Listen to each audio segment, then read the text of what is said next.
আমরা যদি ছোটবেলায় যাই, আপনি কালচারটাকে কিভাবে এখানে নষ্ট করা হয়েছে আপনি দেখেন। একটা সময়ে আমরা যখন ক্লাস 2-3-তে পড়ি বা তারও আগে, কিছুক্ষণ আগে সালাউদ্দিন আহমেদ সাহেবের সাথে আমার কথা হচ্ছিল একটা বিষয় নিয়ে, যে এই যে মক্তবের একটা কালচার ছিল আমাদের দেশে। সকালবেলায় প্রত্যেকটা পাড়া মহল্লায় একটা মক্তব কালচার ছিল না? এই কালচারটা কিন্তু আবার চেঞ্জ হয়ে গেছে।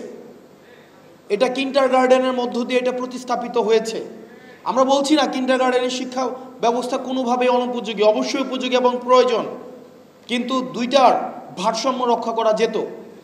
আমরা দেখেছি হাসিনা বিভিন্ন সময়ে আমাদের দেশে অপসংস্কৃতি, এই দেশে বিভিন্নভাবে স্যাটেলাইট টেলিভিশন থেকে শুরু করে ভারতীয় গণমাধ্যমের থ্রুতে আমাদের দেশে ইনজেক্ট করেছে, পিনাট্রেট করেছে, বিভিন্ন সময়ে আমাদের সোসাইটিতে ইমব্যালেন্স ক্রিয়েট করেছে। আমাদের বাংলাদেশের মানুষের নিজস্ব সত্তা, সংস্কৃতি, আমাদের কৃষ্টি, কালচার, এগুলো আমাদের বাংলাদেশের মানুষের রয়েছে, কিন্তু এই বিষয়গুলো কম্প্রোমাইজ করেছে। আমরা এই জায়গা থেকে আমরা এই সরকার এবং পরবর্তীতে যারাই সরকারে আসুক না কেন তাদের প্রতি, এবং আমরা যদি সরকার গঠন করতে পারি আমাদের পলিসিতে আমরা এমন সব পলিসি নিব শিক্ষা ব্যবস্থাকে ঢেলে সাজানোর জন্য, যেই শিক্ষা ব্যবস্থার মধ্যে অবশ্যই প্রাসঙ্গিকতা থাকবে। প্রাসঙ্গিকতা, রিলিভেন্স, কিসের রিলিভেন্স? Cultural relevance. আমি এমন কোনো শিক্ষা ব্যবস্থা আমি বাংলাদেশে ইন্ট্রোডিউস করতে পারবো না যে শিক্ষা ব্যবস্থা আমার কালচারের সাথে ইনঅ্যাপ্রোপ্রিয়েট। আমার কালচারকে যদি ধারণ না করতে পারে, আমার সংস্কৃতিকে যদি ধারণ না করতে পারে, আমরা সেই শিক্ষা ব্যবস্থা বাংলাদেশে আমরা ইন্ট্রোডিউস করতে পারবো না।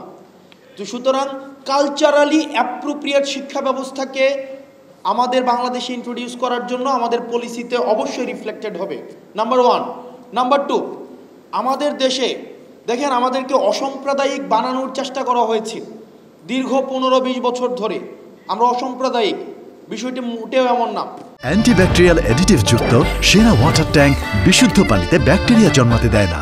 আমাদের অবশ্যই বাংলাদেশে সাম্প্রদায়িক বৈচিত্র্য রয়েছে, এবং এই সাম্প্রদায়িক বৈচিত্র্যের মধ্যে আমাদের সম্প্রীতি স্থাপন করাই হচ্ছে আমাদের মূল লক্ষ্য। এবং আমরা অসাম্প্রদায়িক রাষ্ট্র না, বরং সাম্প্রদায়িক সম্প্রীতির ভিত্তিতেই আমাদের রাষ্ট্র পরিচালিত হবে, এবং সেটির রিফ্লেকশন আমাদের শিক্ষা ব্যবস্থার মধ্যেই থাকবে। এবং আমাদের শিক্ষা ব্যবস্থার মধ্যে এমন কিছু থাকবে না যেটা আমাদের সংস্কৃতির সাথে যায় না, যেটা আমাদের ধর্মীয় মূল্যবোধের সাথে যায় না, যেটা বাংলাদেশের বাস্তবতার সাথে যায় না, যেটা আমাদের বাংলাদেশের কৃষ্টি এবং কালচারের সাথে যায় না, এবং যেটা সাম্প্রদায়িক সম্প্রীতির মধ্যে ইমব্যালেন্স ক্রিয়েট করে, এমন শিক্ষা ব্যবস্থা আমরা কখনোই আমাদের দেশে শিক্ষা ব্যবস্থার মধ্যে আমরা কখনোই প্রাসঙ্গিক রাখবো না। আমরা এই জায়গায় একটি কথা বলবো, সেটি হচ্ছে আমাদের এখানে যারা বসে আছি আমাদের অনেক দায়িত্ব রয়েছে।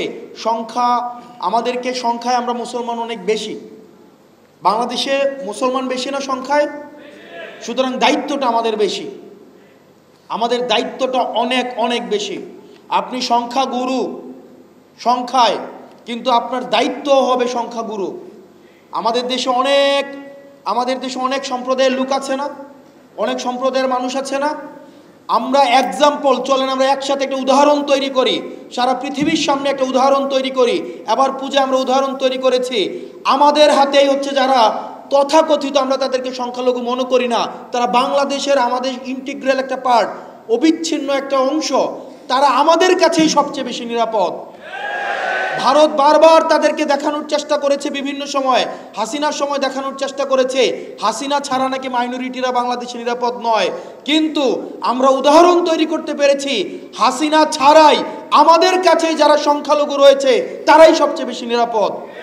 এবং ভারত আমাদের কাছে এসে শিখতে পারে, আমাদের বাংলাদেশ হচ্ছে একটা টেক্সট বুক এক্সাম্পল তৈরি হয়েছে সংখ্যালঘুদের নিরাপত্তা কিভাবে নিশ্চিত করতে হয়।